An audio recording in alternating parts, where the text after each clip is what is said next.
Yo, what's going on? Here we are with episode 4.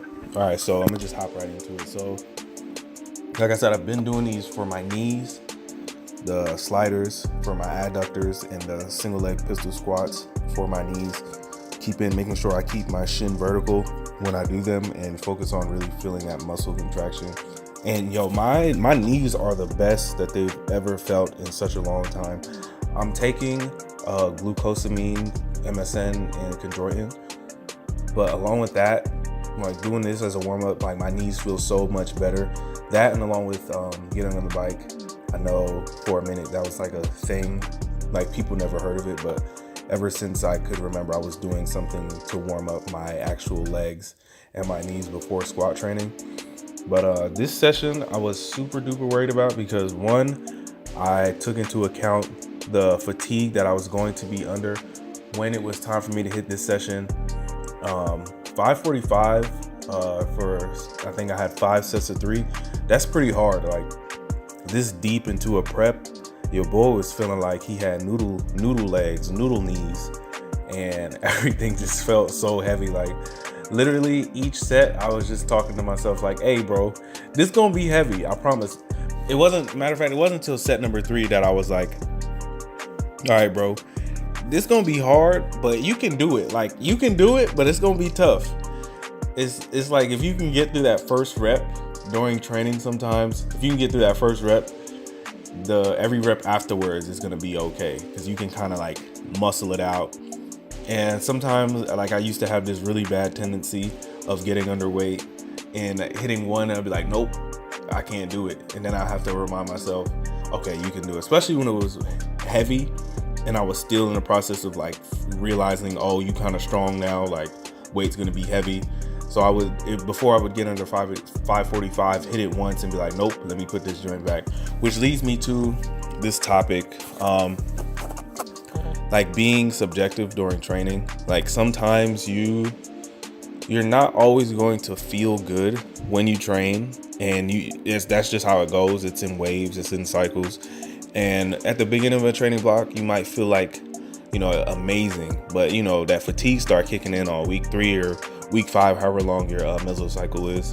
And then you start feeling all those aches and pains, and you start feeling super duper tired. And even in the midst of that, you can still have days where you feel great. But 7 times out of 10, you'll get to that point where everything starts feeling like complete trash. So with that being said, you have to understand that you can still move weight, like, while feeling like crap. Like, I felt like crap on this training session, but I still moved the weight. Everything moves consistently. And at the end of the day, low key, that's what matters. I mean, whether you're training RPE or you're using exact percentages, I know most people use like a balance. Your training should be in a way that you can make progress, but it's going to be to a point where it's like everything is gonna probably feel kind of bad.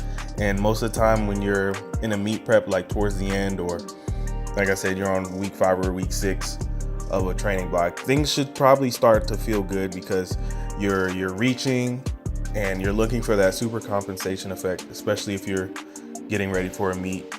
And you got to understand, like, this particular session I had to leave because it was like 3 a.m, 3:30 at this point, and 585 wasn't moving, and your boy had to be like, all right, let me get out of here. But anyways, you got to understand, like, you can still feel like crap and move weight, and you have to learn to either you need to pull on the reins and slow down, or you can still push it. You can still decide to train.